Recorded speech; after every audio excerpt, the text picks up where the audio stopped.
It's entirely possible that when you listen to this new album, Revengeseekerz by Jane Remover, that you might say, what is this? What is this, Reggie? What exactly is going on here? And it makes sense. It can be a sort of discombobulating album, and there's a chance that you think it is a pretty big departure from her previous work. And so in order to discuss this, I want to talk about the opening track, Twice Removed. I want to go into detail on that right up front, because it has basically all the answers as to what this is with its genre mixing. Thematically, it's a lot about this sense that she has of...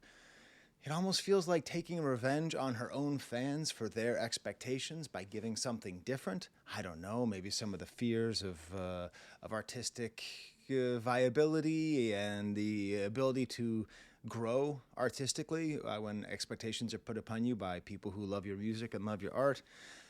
And it's really this mixture, because apparently her first album was called Daria Core, which I just discovered now. I think that this is my second Jane Remover album that I've reviewed. I'd never heard that term before.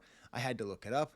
It is, quote, I think this is from Wikipedia, Jersey Club-inspired sample-heavy mashup genre scene. Okay? And then the second album, which I like very much, Census Designated, was a lot more unexpected-y, much more like guitar-y. Did I just say unexpected-y? Listen, I woke up early to do this video. I might say some weird things. Unexpected-y. That's actually a pretty good word. Unexpected guitars and bass and drums, almost kind of grungy. And now this third album, this mixture of like multiple genres of techno, and it sounds like industrial music and different forms of, I would say, rap influence, from your sort of Swedishy, cloudy style rap to rage to emo to kind of modern avant-garde rap. It takes a lot. It takes a lot to understand this. Let's get to Twice Removed. It begins with these beeping alarm sounds. So many different samples and unsettling sounds. This chopped up chorus, it's just so cool. There's a level of mastery in the production here, which might be overlooked by just how flashy everything is. But this chorus, vocal samples, little video game beeps, and little tiny melodies just keep on coming in everywhere. Just little descending melodies here. It almost becomes like glitchy, poppy, sort of video game-like at a certain point. All these different layers and these melodies blaring in. And then this kind of fake rap, somewhat rap verse. Now, when I first heard this, I said, oh no. Because what I thought it was going to be, I just heard the word touch millions. And I thought, oh, I hope she doesn't go Royals. Okay? Remember that song, Royals by Lorde? It was a good song. It was a well-made song, and it's really catchy. But in some ways, white people taking black vernacular and sort of using it ironically to say, if they use slang to say, like, I'm the best, but what they actually mean is I'm the worst, it doesn't always sit right with me, okay? And that's what I thought it was, but that wasn't at all what these lyrics are. That's just, I heard these words, touching millions, I heard the rap-adjacent production, and that's what I thought. It's much better, it's much deeper than that. The lyrics here are for emotional communication, almost diary-like, more like diary core. Ouch. You know what? I give myself one bad joke per video, and I usually improvise them, and that was that case. Diary core. You can use that. Please don't. It's about this artistic progress, this spite and anger maybe she feels towards her fans. I would say, though, actually, the spite and anger, I think, is probably all within her own head, I imagine. Because it's not like she's some pop superstar where everybody has a certain expectation. She's always been unexpected, right? She's always been unexpected-y. And I'm going to quote, and the shit was 3 years ago, it feels like a million. 3 years ago, I could have touched a million. 3 years ago, I had that magic in my hand. That's the other concept. The idea that, like, she maybe can't keep doing what she did 3 years ago. What she did that was so popular and could have touched a million, like, that's gone from her hand. So A, she doesn't want to do it. 2, she maybe can't. So maybe there's some insecurity in this anger, in this revenge that she is seeking. I'm going to quote the first verse. I'm waking up this morning thinking shit's depleted. I shook some hands. They mad. They couldn't keep it. That's how I love It's Sad You Tapping Out. And then this bass becomes in so strong, becomes like this tapped out, this blown out trap beat. Becomes more spacey, little quiet moment, but never quiet. More that kind of Swedish cloud style rapping. Shit was '03 bitch. I'm Avril Lavigne, because I guess she was born in 2003, and Avril Lavigne was very popular in 2003. I'm doing too many zeros. 2003. Zero twice removed. Oh, I get it. So the song's called Twice Removed, and it's about her like changing. And you talk about, twice removed. I believe that's if your cousin has a kid, that kid is your cousin twice removed. Tell me in the comments.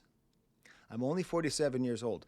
The point where you understand how to properly use twice removed is the point where you have achieved some kind of either state of nirvana or true maturity and wisdom. But I think that's what twice removed is. In XP, a little reference here, a lot of nerd stuff on this album. A lot of nerd stuff. Very nerdy, a lot of video games. I guess XP is a video game reference. Could be a Dungeons and Dragons reference. Anytime you're using the word XP, you're probably being a nerd, right? There's two of me, I'm cloning out. I think that's important. I think this idea of twice removed, twice Jane Remover, she's often talked about changing her name. She's talked about who she was. She's talked about who she is. She's talked about who she's going to be.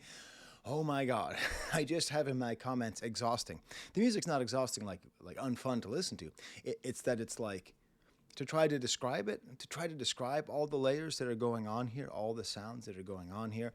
Thanks to Lyric Genius, they point out all of the references to previous work. I mean, there's a line on here, everybody knows, nobody cares. And then she flips it on this album to be everybody knows everybody. Nobody knows. She messes around with that basic idea. It's less emo, less rock, though, obviously. So many layers and sounds, and a little pause and a little space, and that's just the first track. Thank you for auditing the Always Positive New Music Review Show, hosted by a French professor who now wants to put out a little message to Jane Remover about the whole theme of this album, about this insecurity, which I think is natural. I think it's insecure when you're an artist and you grow, you're afraid of losing people. Whenever you have success in any creative endeavor, that includes YouTube, and you have success and then you have less success, it's very confusing. You feel like it might be a referendum on you as a person. I don't know why nobody watched my Perfume Genius video. It was good. Nobody watched it. I mean, nobody. Anyways, like you don't know. And so I can imagine her feeling this feeling. And what I like is that she seems to be open to the fact that it could be a question of insecurity, not just anger at the audience. But this is my message. Now I didn't review her first album. I'm not going to dead name what she called herself on the first album. Once again, for two reasons. One, because I don't dead name people. And two, because I never knew how to pronounce it. I never knew what it was. It was a bunch of letters. That's probably why I didn't even review it when it first came out. I remember listening to it and thinking like, oh, this is kind of cool. But when it comes to these three albums, there's no difference. They're the same. The Office meme, they're the same picture. They're the same album, okay? Yeah, okay, sure. There's some stylistic differences, some production differences, all that. But they're the same. And I think the most important thing one should do, or one can do when one's an artist or in a creative endeavor, is just have faith in yourself and know that people who truly love your art will continue to love your art. And they are the only people that matter. The people who check in, the like clicks, they're not going to fulfill you. They're not going to sustain you. All right, they might pay you. It might help to not have to take a 9-to-5. So that is important on that level. But chasing after the light clicks versus the heavy clicks, chasing after the people who go, oh, I like that one song, I heard it on TikTok, I'll come see you in concert, versus the people who know, the people who made OK Computer are the same who made Kid A. There's no difference in those two albums. But when Kid A by Radiohead came out, all the people who just like OK Computer said, this is too weird, okay? So as far as I'm concerned, all three of these albums sound exactly the same because I hear the same artistic voice behind it. All right, it just makes sense as a concept. I have been for some time on this channel covering music made by. I think I've only made music by trans women. I don't think I've ever covered music by trans men. I'll take suggestions if anything comes out that I've missed or anything I've already missed. And the question I've been putting forth, and this is maybe not the right thing for a cis het straight white guy to do. Cis het straight. Okay, het covers straight. I've been saying this wrong. A cis het guy to do. Sorry, I'm an old man. What do you want? Is there such a thing as trans music? Is there a way of hearing music in this time of heightened trans visibility? Despite what the government is trying to do right now, we do live in a time of heightened trans visibility, okay? In this time, is there stylistic continuity? Is it possible to say that perhaps something in the trans experience is being reflected in music made by trans people?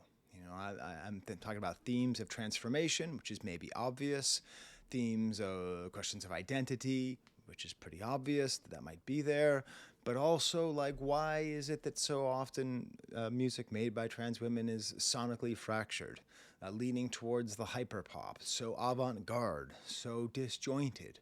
Why is there so often themes of body horror? Why is there so often maximalism? Now, I'm not trying to say it's a monolith. There's just one sound for people, okay? But these are trends which I tend to see. But on the other hand, maybe it's just young people.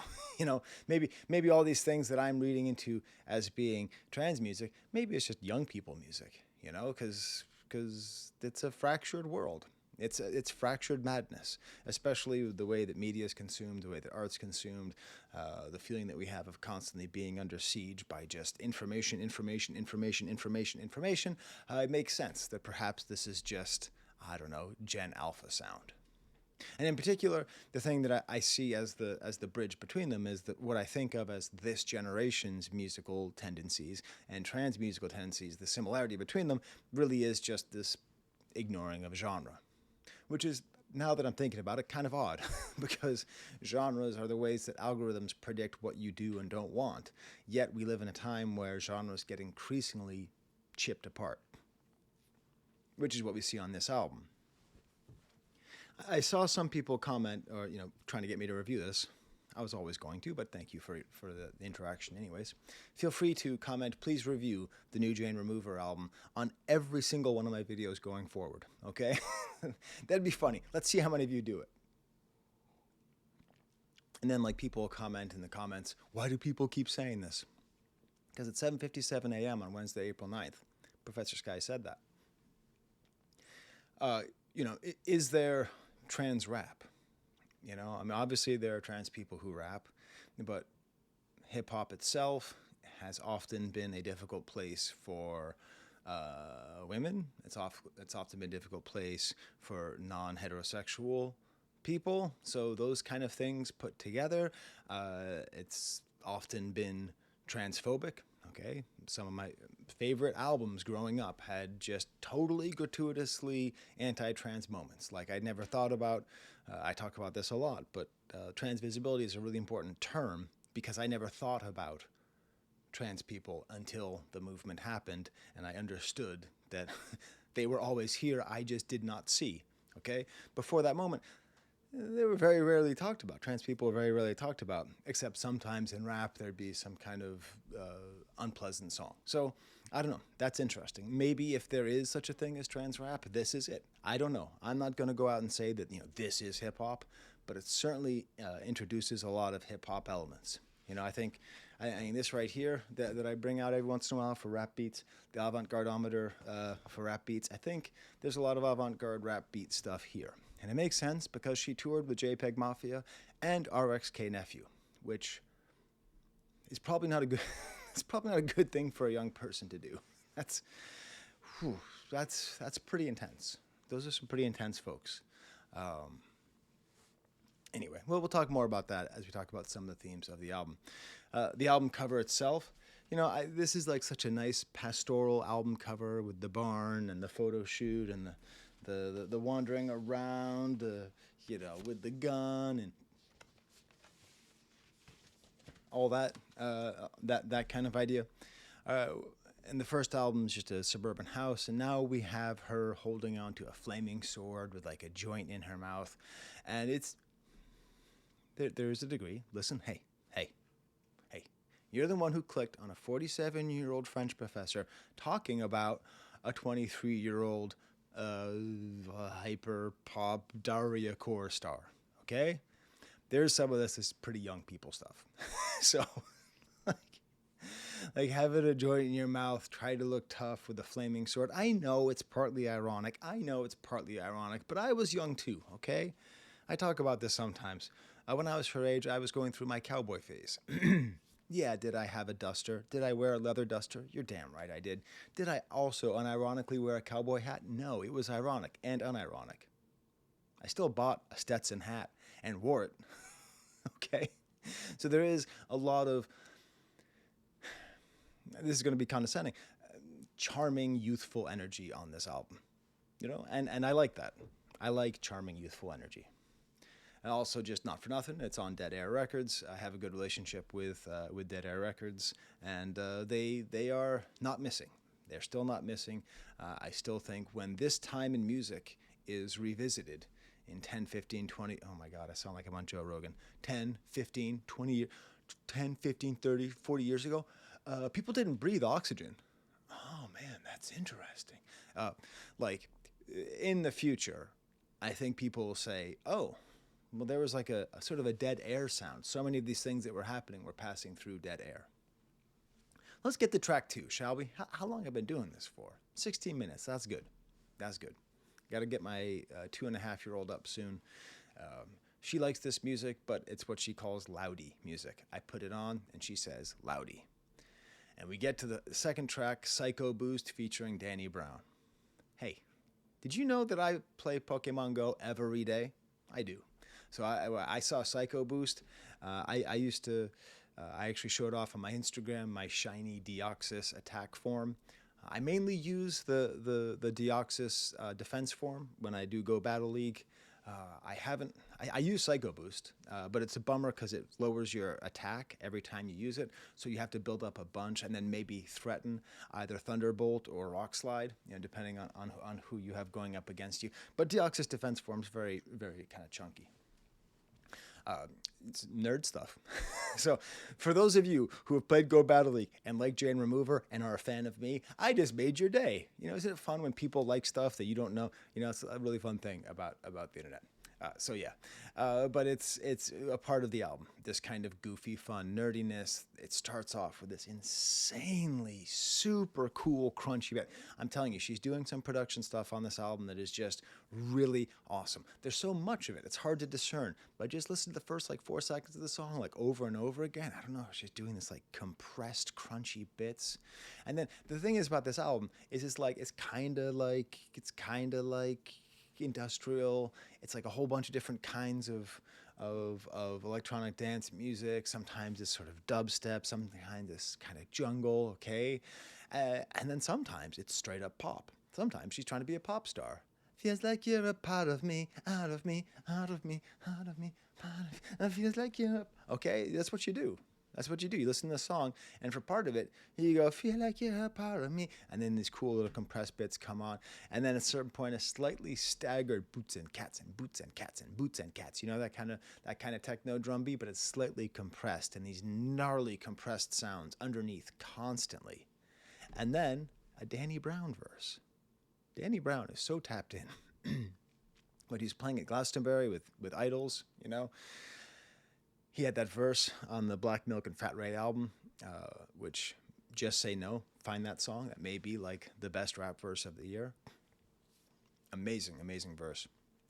And what I like about this is that the verse itself is not that impactful, but it fits really well. Not the words are not that impactful, but its presence here is really nice. And in particular, the way he keeps having a duet with Jane throughout here. It gets so distorted and headache-inducing. And listen, this album scares the host. There's no doubt about it. This is a host-scaring album. If that is a term, which I don't agree with, but I understand the basic idea, okay? Music which is so aggressive, it is antagonistic towards a misogynistic view of a female music enjoyer. Okay? It really goes that far. And that's the name of a Danny Brown and JPEG Mafia album. And then after her singing, it's like there's like this super intense part where like there's a certain kind of techno. I call it the break my neck techno, you know? Just like where you hear it and you just have to just so early I did my dance, yeah, part of me, right? It's that. But then there's also parts where you just basically just night the Roxbury, you know, I'm driving to work. I don't know why, but all the best stuff always happens right as I drive past the Frederick Douglass Airport. And I'm just going so hard, just dancing, just, you know, just moving. Don't get too greedy or you might get hurt. I love the integration of Jane and Danny. You're out of my body, what's inside yours, give you all begging for more. And then it's like a little jungle drum sound. It's great. Leading into Star People, endlessly loud album scratching and this keyboard. So many broken glass sounds. When I was listening to this to my 2-year-old, I was like, no, did you hear that crashing sound? She went, crash. There's a little sound that says, listen, which according to Genius comes from Sonic and Mario at the Winter Games. I hear it as being a slowed down listen from Navi and Ocarina of Time, but I'm a certain kind of nerd. So I didn't know that like Sonic and Mario was like some big game for cool kids, but apparently it is. Some actual guitar on here, you know? Don't forget, she's a musician, right? 808 claps come in for a bit, just so many sounds. It slows down, and I love this part with just bass and guitar with a nice cool melody. Love is fleeting, but you're still getting fucked. My body breaks apart as I record. He don't know shit. He could pick up the pieces. I care beyond idolization. My body breaks apart as I record. Again, a real theme, like the difficulty of making sure my microphone's not muted. That has happened, by the way. I've talked for 20 minutes and the microphone's muted or I'm not recording. I am recording. Ooh, the sound's low, though. Jeez. Well, I can't turn it up now, so I apologize. I will move it a little closer to my face. Is that better? There's a lot of this album that is talking about just how disruptive, how destructive the creative process is. I don't know. You know, maybe that's tied into some question of transness, of sort of, in order to become, you have to change what is already there, right? There's something sort of destructive in the becoming, right? I don't know. I don't, seriously, I am out over my skis here. I'm just putting out some theories. Feel free to comment in the comments. More than just asking me to review the new Jane Remover album. Experimental Skin. We got the Ale Ale, which apparently is from the Mario and Sonic games. You know, that makes sense. I bet that game isn't really popular with nerds, but I bet it was popular with kids who were born in 2003 and had a Wii, which is most kids in 2003.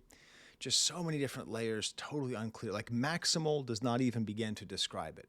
A computerized voice saying, determine the outcome, I assume from some other game. And then a little pop intrusion. Like the way that she uses pop music and pop hooks is like intrusive, you know? I don't know what you do to me. And the artistic insecurity comes through. Because again, people who are insecure talk about how great they are, right? People who are not insecure never have to talk about how great they are. That's why rap music is interesting, because very often it's an insecure art, even though it's projecting certainty and confidence. Bitches don't know what to call it. I'm like 3-0, experimental skin, bitch, I let that hot wind blow. So, right, I'm 3-0, 3 great albums. So in a way, she's like manifesting it. But again, she doesn't have to worry. She does have 3 great albums. Experimental skin is a fascinating term. Again, I feel like when we're talking about, is there such a thing as trans music? In a different world. I don't have a full-time job with awesome health insurance and colleagues who I like for the most part, and a college that supports me for the most part. I would be a full-time YouTuber, and I'd probably also write books. So I theoretically have written a book about the question of, is there trans music? If I did, I might call the book Experimental Skin. That's a good title. And then at the end, it becomes almost like straightforward electronica, like a nice, easy, danceable beat. And then I swear, there's this song called Steam Machine by Daft Punk, which has a certain kind of compressed, like, look up Steam Machine by Daft Punk. If you've never heard it, you're going to say, damn, Skye, you did that well. I'm not saying a chicken who's choking on a chicken bone. Next track is called Angels in Camo. More video games kind of stuff. It's very kind of Whole Lotta Ready, right? So Filthy's production on the album Whole Lotta Red by Playboi Carti, I think in time will be seen as being particularly influential on music, especially rap music, especially rage rap music, and any music that is influenced by that. I just want to get haunted. I don't want fame or money. What kind of, what is this lyric? Dear God, place a curse on those who wronged me. Did my makeup because I'm on a mission. Jesus never had it with a freak bitch. In 1986, Martin Scorsese released a movie called The Last Temptation of Christ. And in that movie, Jesus had it with a freak bitch. And all of the conservatives went absolutely crazy, saying this is the most heretical thing you could possibly do. I've seen that movie many times. It does a really good job of communicating what makes Jesus an engaging and fascinating figure and worthy of worship. And the heretical idea that perhaps he did have sex at some point, everyone really missed the point. Anyways, Willem Dafoe. The guy for you young people, the guy in Spider-Man who says, I'm something of a scientist myself, that guy. Okay, the guy who plays the Mighty Morphin Power Rangers villain in the first Spider-Man movie. Yeah, he plays Jesus Christ. He does a great job. But obviously, that's the other part of the kind of childishness of this album. Like, oh, say Jesus and freak people out. But why not? Why not? It's good. It's good being young. And then pre-chorus in this rap style, of course, you can touch my body, and ends with I can't let you bitches win. Okay, so I really feel like it's this defensive, insecure position of making sure that, like, really just, it's like she's at a concert and she's like, I'm going to blow your mind. None of you deserve me. I hate you all. I'm going to do what I'm going to do. I want you all to leave. You all suck. And then she plays and everyone's like, I'm with it. This is good. That's how this album feels to me, which is good. It's better than the other way around. You're going to love this. My new album is called The Big Day. You're all going to think this is great. Next song is called Dream Flasher. More futuristic video game sounds, falls apart, more broken glass sounds, fairly standard rage rap, video game stuff. Complete destruction by Shadow Force. Builds up to this half point and then to a drop, like full on, straight on, like bro, like full on, just a drop, an actual techno drop. So maximal, turn up or die, low burning, distorted sounds, hi-hats come in on the 2 and the 4, and the weird yelling, more that Navi listen, just the voice is super far away, little, again, jungle drum sounds, which are those super fast sped up drums, kind of a spoken rap things, can't go to hell but I could drop you off, make some noise, do it live, save the file, do or die. More computery talk, computer ideas, almost a dubstep at the end after that drop. Is that a theremin? Did she get a theremin? Dancing with Your Eyes Closed is one of two kind of just almost out of nowhere super sweet pop songs. Promise I Like It Like That, just beautiful, awesome descending melodies in the back. On repeat listens, listen to this album, however many times I listen to it, this song just, oh my God, you just really dig it. There's a lot of drug talk on the back half of this album, which makes me uncomfortable because I like young people and I don't like drugs. I don't like what drugs do to young people or old people. But for many different reasons, there's not a lot of people who fewer people abuse drugs when they're much older. So conversation with dirty needles in your skin, don't like it. Personally, I don't like it. But it's a good song. Different voices. She's maybe more self-assured on this album. And on this song, a little bit of a quieter bit, a little more rap stuff, and a destruction ending, leading to the song Fade Outs.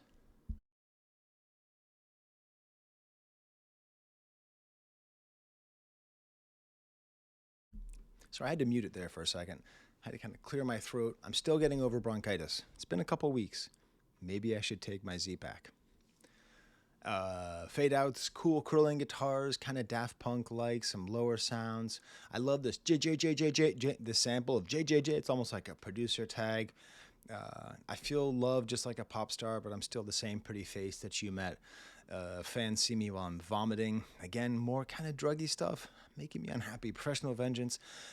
This song, like, you just cannot underestimate the fact when you listen to this album a couple times, you really see like the flow of the album. It flows super well, just song into song. Like even though it's like all crazy and like hyper poppy, industrial, Daria core, diary core, blah, right? Also, it has a really good flow. It has really good construction. Starts off with the Huell Hauser quote. The comedian Huell Hauser used to appear on formerly funny comedian Adam Carolla's podcast, doing an impersonation of California TV host Huell Hauser. It is absolutely hilarious. Looking back at it now, it's probably homophobic, but I have a lot of fond memories of watching Huell Hauser, who do these shows and go over California. Change of service, which I guess comes from that Sonic and Mario game. I would have said Mario Tennis, but I guess it's that. Just cool little pop ditty and catchy. Like, just this is like that second track where it's just basically like a pop punk song played on a keyboard. I don't know if this whole thing is about like a lover or about drugs. Get behind me if you love me, because this shit could get dangerous. You not scared of us. I was on the floor bleeding from you. Can't lie. It's all I think about when I wake up. Might be better off showing skin, playing games on camera. I don't know. Yeah, maybe this is about just wanting to go on OnlyFans, or maybe it's about the desperation of addiction. I don't know. It's something about like a dollar bill dream. It feels to me like snorting up stuff. I don't know. The druggy aspect of the back half of this album just makes me uncomfortable. It's not bad, it just makes me uncomfortable because I care about human beings, and this sounds very self-destructive, but I don't know. That goes back to that idea. I really enjoy RXK Nephew. Enjoy his work, but a lot of his shtick is that he's very self-destructive, and it hurts me on a personal level. I know people who know him say he's a good guy, and it's just like, I know, I get it. Like, it's funny and stuff that you drink so much Hennessy. Like, I get that that's like shtick and everything, but maybe not drink a lot of Hennessy. Maybe, just get better. It's okay. You don't need to have problems to be interesting. Especially if you're an artist. Just it ends with a little bit of a modem sound. Props to Clipping in their album. Dark Knight Castle, more gentle sounds. If she were my age, she would have played the game Dark Castle, which was this game on early Macs. It was one of the most annoying video games. I played it for hours. And it had this, the bats made that sound on every level. She would have loved that sound. The look it up. Look up gameplay of the game Dark Castle. A very difficult game. And every time you go in, but you can't turn off the sound because it was a video game that like had pretty cool sound. I think they played Box Toccata, anyways, a great game. So that's what I thought of, but I don't know if that's what this is about. Kind of a downbeat song, more gentle guitar and soft voices, but still so many loud sounds. Even in a soft song, the alarm clock and kind of screaming. And it feels to me like this is again about addiction. I'm an addict, but I'm scared now. Got to cash in. I'm staying the night. All my friends were addicted, begging for his forgiveness under the light. A little bit more maybe Jesus-y stuff, his forgiveness. Maybe we're talking about Jesus here. I don't know. And then we get to the final track, JR, JR, JR, JR. J is the sound that repeats, the kind of ominous trap beat here. More kind of Swedish rap as well. Should I change my name again? She keeps asking JR, JR, JR, JR. And that's an interesting idea, because that is endemic, is representative, is symbolic of her general discomfort with the way she is perceived. So whatever she was before, with a name that I neither remember nor can pronounce, needed to change to be Jane Remover, and now she feels different now, and maybe there's some ambivalence about that potential. And it's about the sadness of her life, rehearsing songs I hate in Silver Lake, trying not to cry. So I lived in LA 23 years ago. I remember Silver Lake was an up-and-coming neighborhood at that time. So I've been to Silver Lake. I didn't like it. I'm sorry to all you who live in Silver Lake. I didn't like it. There's something weird about recently gentrified places, which, anyways, I've lived in a bunch of them. Maybe I was the gentrifier. Not maybe, I was. I apologize I apologize especially to the city of Oakland. They invented a whole new part of town right before I moved in. They're like, this is now called Temescal. It wasn't called that. It was just some part of Oakland. But then they named it. And I swear to God, by the time I moved out, like a year later, there was an apothecary. apothecary. An apothecary. Anyways, do you live near an apothecary? If so, I apologize for your rent price. But singing songs that she hates. I step up on stage. I don't know if I lost my mind. Bitches want crack some jokes, want to see me crack a smile. Can't say I love you no more because I hear it all the time. Do you think I'm a bitch because I hear it all the time? Trying to figure out who is she as an artist. Is she too aggressive? Is she allowed to be who she wants to be? Is she allowed to play what she wants to play? This real ambiguity. And there are some albums, there are some songs about this conflict of trying to figure out, are you going to make music are you going to serve the bass? Are you going to serve the bass? Are you going to serve the bass? Are you going to like please the people who are listening? Or are you going to do something new? Whatever it is, this is I imagine that if you are an artist, this album is very edifying. I just feel like Jesus in the mosh pit, Mary on the cross with her friends. Again, more fun with religion. Why not? And it gets kind of goofy till it stops with this great kind of catchy melody thing. So I've listened to this album a bunch of times, and I want to tell you about the best time I listened to it. So I listened to it on my way to work. Okay, which just as a reminder, hey, listen, if you live anywhere in Western New York and you want to see someone talk about Kendrick Drake and masculinity on April 17th at 7 p.m. at a college which I do not represent on this channel, but where I may or may not work, SUNY Brockport FD Signifier is coming to talk about Kendrick Drake and the performance of masculinity. So come check that out. It's all over my social media if you need to find more details about that. So while driving to work, I did that. I listened to it. I listened to it on my headphones upstairs. But yesterday, my wife made some pork chops, super good. And after dinner, my wife, my teenage daughter, my 2-year-old, and my 7-month-old were in the living room. And they were just kind of playing peekaboo. It was really, really sweet. They're all sitting on the couch. And I was, of course, cleaning up. You have to clean up if you don't cook, or even if you do cook. I made a souffle yesterday, and I cooked and I cleaned. It doesn't matter. Don't keep track. But anyways, I was cleaning up. And I was like listening to this music on the speaker. I just had it super loud, and it was just this really nice moment of like cleaning up these dishes. And I just had this feeling of joy because I'm a 47-year-old suburban dad listening to music which is in theory supposed to be my kryptonite. How loud and abrasive and avant-garde it is, and all these themes and things that I couldn't have possibly imagined listening to when I was a kid. But it was just really enjoying the textures of this music, the sound, the emotions of this music. And I'm sitting there and I'm scrubbing a pan, getting it clean from the wonderful pork chop I just ate, and the potatoes and all that. And she made zucchini in a way that was actually good. It can't happen. And then just the children laughing in the other room. I don't know.